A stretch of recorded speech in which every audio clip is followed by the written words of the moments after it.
Hi friends, எல்லோருக்கும் வணக்கம். Welcome to Dhana's fishing. நம்ம இன்றைக்கி ஒரு சூப்பரான வெள்ளை குருமா எப்படி செய்கிறதுன்னு பார்க்க போகிறோம். இது வந்து இட்லி, தோசை, சப்பாத்தி, இடியாப்பம் இந்த மாதிரி எல்லாத்துக்கூடையும் வச்சு சாப்பிட்லாம். இப்போ தான் நம்ம சேனலுக்கு வரீங்கன்னா சப்ஸ்கிரைப் பண்ணிட்டு பாருங்கள். அப்போ தான் நான் போடுற வீடியோ உங்களுக்கு வரும். இப்போ வாங்க வீடியோக்குள்ளே போகலாம்.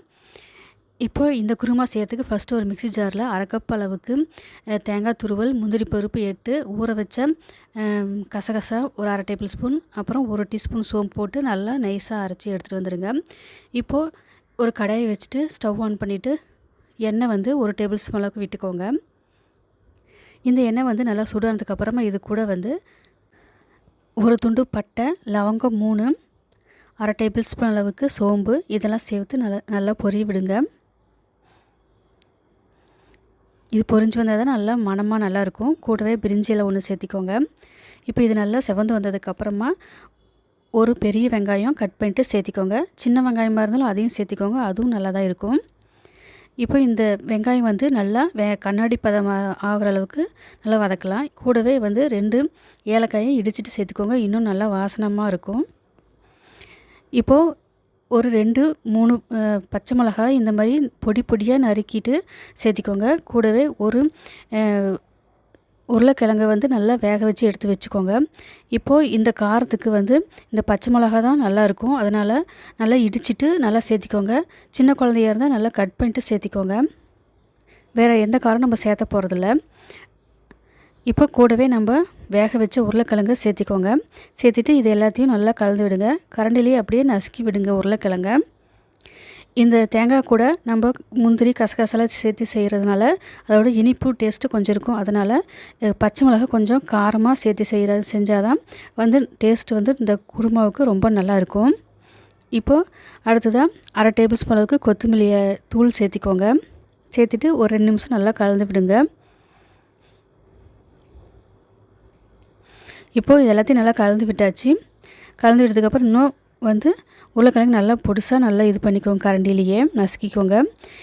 இப்போது நல்லா வதங்கியாச்சு. அடுத்ததாக வந்து நம்ம அரைச்சிட்டு வந்திருக்க பேஸ்ட்டை வந்து தேங்காய் பேஸ்ட்டை சேர்த்திக்கோங்க. கூடவே தேங்காய் மிக்ஸி அலம்பின தண்ணி கொஞ்சம், கூடவே 1½ கப் அளவுக்கு தண்ணி விட்டுக்கோங்க. இது முந்திரி கசகசா சேர்த்துருக்கனால கொஞ்சம் கெட்டிப்படும், அதனால் தண்ணி கொஞ்சம் சேர்த்து விட்டுக்கோங்க. உப்பு தேவையான அளவு சேர்த்திட்டு நல்லா கலந்து விட்டுக்கோங்க. இது வந்து கலந்து விட்டதுக்கப்புறம் உப்பெல்லாம் செக் பண்ணிவிட்டு விட்டுருங்க. அப்புறம் மீடியம் ஃப்ளேம்லேயே வச்சு கொதிக்க விடுங்க. இப்போ பாருங்கள், சைட்லலாம் இந்த மாதிரி கொதித்து வரணும், அவ்வளோதான். இந்த டைமில் வந்து ஸ்டவ் வந்து ஆஃப் பண்ணிடுங்க. இது கூட இப்போது புளிப்புக்கு லெமன் ஜூஸ் வந்து அரை டேபிள் ஸ்பூன் அளவுக்கு விட்டுக்கோங்க. சேர்த்துட்டு எல்லாத்தையும் நல்லா கலந்து விட்டுருங்க.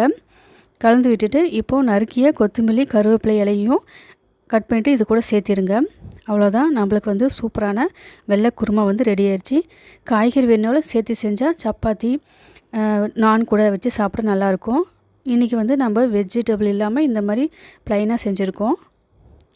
இதே மாதிரி நீங்களும் செஞ்சு பாருங்கள். செஞ்சு பார்த்துட்டு டேஸ்ட் வந்து எப்படி இருந்ததுன்னு கமெண்ட்டில் சொல்லுங்கள். லைக் பண்ணுங்கள், ஷேர் பண்ணுங்கள்.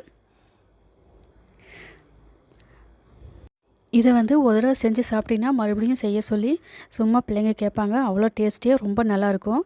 கடைசியாக வேணும்னா இன்னும் என்ஹான்ஸ் பண்ணுறதுக்காக கரம் மசாலா வேணால் ஒரு பிஞ்ச் அளவுக்கு சேர்த்திங்க, இன்னும் வந்து சூப்பர் டேஸ்ட்டாக இருக்கும். அவ்வளோதான். இது வந்து இனி பவுலில் ட்ரான்ஸ்ஃபர் பண்ணிடுங்க. இன்றைக்கி வந்து நான் வந்து இட்லி கூட சர்வ் பண்ணுறேன். பாருங்கள், குருமா ஊற்றியாச்சு. டேஸ்ட் எப்படி இருக்குன்னு பார்க்கலாம் வாங்க. சூப்பர் டேஸ்ட்டாக இருக்குதுங்க. கண்டிப்பாக நீங்கள் வீட்டில் இதை ட்ரை பண்ணி பாருங்கள். நாளைக்கு வந்து இன்னொரு வீடியோவில் பார்க்கலாம். தேங்க்யூ ஃபார் வாட்சிங்.